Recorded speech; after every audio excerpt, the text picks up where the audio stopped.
Hello दोस्तों, हमारे YouTube channel में आपका स्वागत है। शिक्षा विभाग से जुड़ी हुई कोई भी जानकारी होती है तो हम आप तक सबसे पहले पहुंचाने का प्रयास करते हैं। जैसा कि हमने कहा था आपसे, हम कोर्ट केस के बारे में अब इस संबंध में कोई वीडियो नहीं बनाएंगे। जितना हमें आपको बताना था, समझाना था, हमने बता दिया और आपको इसके पूरे फ़ायदे भी बता दिए कि आपको कोर्ट केस क्यों लगाना चाहिए और साथ में इससे क्या बेनिफिट होगा, आप भर्ती में किस तरह बने रहेंगे। भले ही भर्ती बंद हो जाए लेकिन आपकी काउंसलिंग होगी। उसके बाद बहुत सारे अभ्यर्थियों के इस प्रकार के कमेंट आ रहे हैं कि हमें वीडियो बनाना ही पड़ा। देखिए, यहाँ पर एक कमेंट आया है, मेरा 45 हो गया है, EWS से 57 वेटिंग थी, क्या कोर्ट केस करना चाहिए?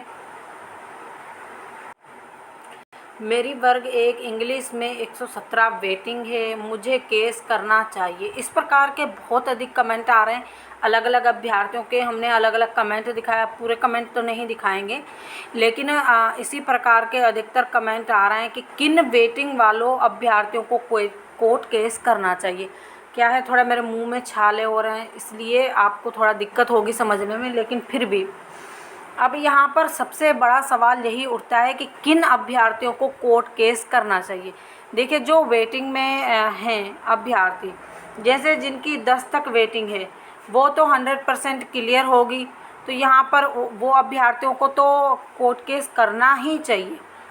अब ये सवाल उठता है कि इसके आगे जिनकी वेटिंग है, क्या उनकी वेटिंग भी क्लियर हो रही है?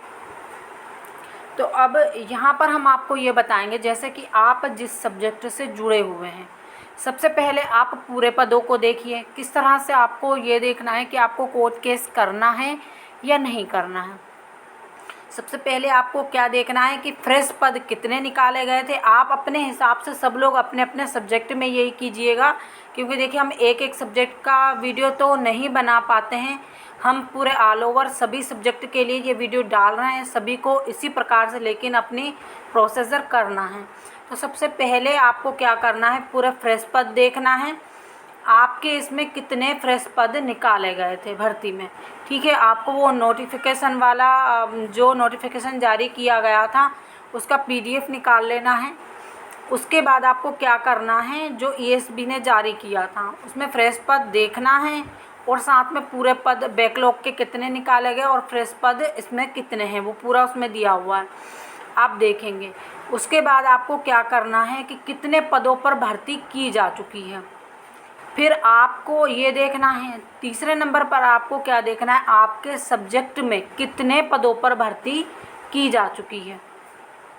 अब जैसे मान लीजिए कि सबसे ज़्यादा इंग्लिश और मैथ के पद हैं, तो सबसे ज़्यादा वेटिंग उन्हीं की क्लियर होगी, क्योंकि उस पर देखिए बहुत सारे अभ्यर्थियों की तो हो चुकी है नियुक्ति और अभी उसमें बहुत सारे पद बचे भी हैं और उनमें अभ्यर्थी भी बहुत अधिक बाहर हुए हैं।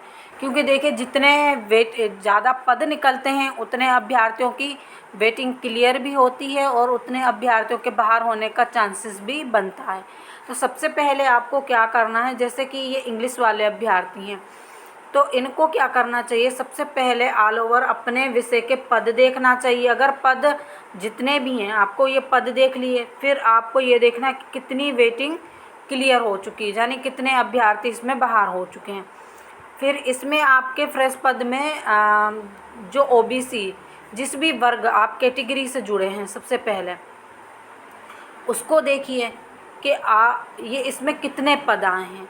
अब देखिए जितने अभ्यर्थी बाहर हुए, क्योंकि मान लीजिए अगर इंग्लिश में 100 कुछ बाहर हुए थे अभ्यर्थी, उसमें क्या हुआ था आपको वो देखना है। फिर आपको ये नहीं पता लगा कि आपकी कैटेगरी के अभ्यर्थी कितने बाहर हुए थे, तो आपको ये चीज़ें देखना है। फिर से हम बता रहे हैं, देखिए सबसे पहले आपको क्या देखना है, जितने पदों पर वैकेंसी निकली थी। जैसे ये इंग्लिश सब्जेक्ट की जितने पदों पर वैकेंसी निकली, उसके बाद कितने पद फिल किए गए हैं, उसके बाद कितने पद बचे हैं, ये आपको जानकारी हो जाएगी।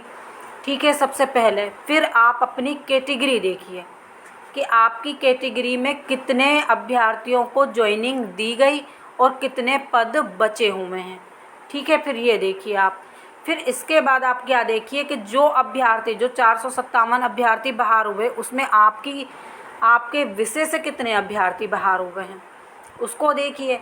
फिर उसमें आपको, क्योंकि विभाग ने ये जारी नहीं किया कि किस कैटेगरी के कितने अभ्यर्थी बाहर हुए, तो ये एक संचय की बात बनी है। फिर भी आप उसमें अगर देख सकते हैं किसी की जैसे पीछे सरनेम लिखा रहता है, आप उन लिस्टों को निकाल लीजिए। सरनेम के आधार पर आप लगा सकते हैं कि इतने अभ्यर्थी जर्नल के होंगे, इतने एससी के, एसटी के। अगर जिन लोगों को सरनेम के आधार पर समझ में आता है वो लोग निकाल सकते हैं आराम से। तो अगर जिनको नहीं आता तो कोई बात नहीं, आप जैसे कि मान लीजिए सबसे ज़्यादा इंग्लिश और मैथ में अभ्यर्थी बाहर हुए, उन पदों को जोड़कर और जो शेष पद बचे हैं आपके विषय में, उसके कुछ नहीं तो आप 25% पद लगा लीजिए। हाल फिलहाल आप इतना काम कीजिए, 25-20 पद लगा लीजिए इंग्लिश वाले जैसे हैं ये। और जो आपके पद बचे हैं आपकी कैटेगरी के और आपके विषय के, उनको जोड़कर जो आप उस कैटेगरी के अंदर आ रहे हैं तो आपको कोर्ट केस करना चाहिए, अन्यथा नहीं करना चाहिए, क्योंकि फिर तो पैसों की बर्बादी है। और उसके बाद फिर आपके सेकंड काउंसलिंग से ही संभव हो पाएगा, मतलब पद वृद्धि के साथ, जो पद वृद्धि के साथ सेकंड काउंसलिंग होगी, सॉरी हमने सेकंड काउंसलिंग का, लेकिन पद वृद्धि के साथ ही आपका फिर हो पाएगा, अन्यथा नहीं होगा। तो यहाँ पर आपको क्या करना है, सबसे पहले आपको अपनी कैटेगरी देखना है, फिर उसके बाद आपकी कैटेगरी में कितनी पोस्ट हैं और कितनी फिल की जा चुकी हैं, उसके बाद कितनी बची हुई हैं, और जो अभ्यर्थी बाहर हुए हैं उसमें से आप 20-25 पद अपने विषय के लगा लीजिए। अगर बहुत अधिक पद खाली हुए हैं तो उस हिसाब से 1/4 आप लगा लीजिए। फिर आप उसमें अपने सीटों को देखिए कि इतनी बची हुई हैं, उस आधार पर आपको सेकंड मतलब वो कोर्ट केस करना चाहिए। ये हो गया, ये सबसे अच्छा फार्मूला रहेगा जर्नल वालों के लिए, एसटी वालों के लिए, एससी वालों के लिए। अब बचे हैं ओबीसी वर्ग वाले। ओबीसी के कुछ पद होल्ड में जा रहे हैं, तो कुछ पद क्या है आपको काउंसलिंग में लिए गए हैं। तो ओबीसी वाले भी क्या करेंगे, कैसे लगाएंगे, क्योंकि देखिए ओबीसी का अभी पूरा मैटर आपका सॉल्व हो जाएगा, तो आपको वो होल्ड वाले पद भी साथ में गिन लेना है। क्योंकि मान लीजिए अगर इस पर फैसला नहीं आता तो ज़रूर आपका क्या होता, ये पद बच जाते और विभाग इसमें आला टोला करता कि हम नहीं करेंगे काउंसलिंग, क्योंकि ये होल्ड किए गए हैं।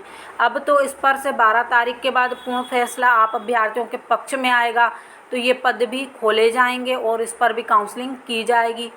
तो इस तरह से आप पूरे पदों को देखकर ही आप कोर्ट केस कीजिए।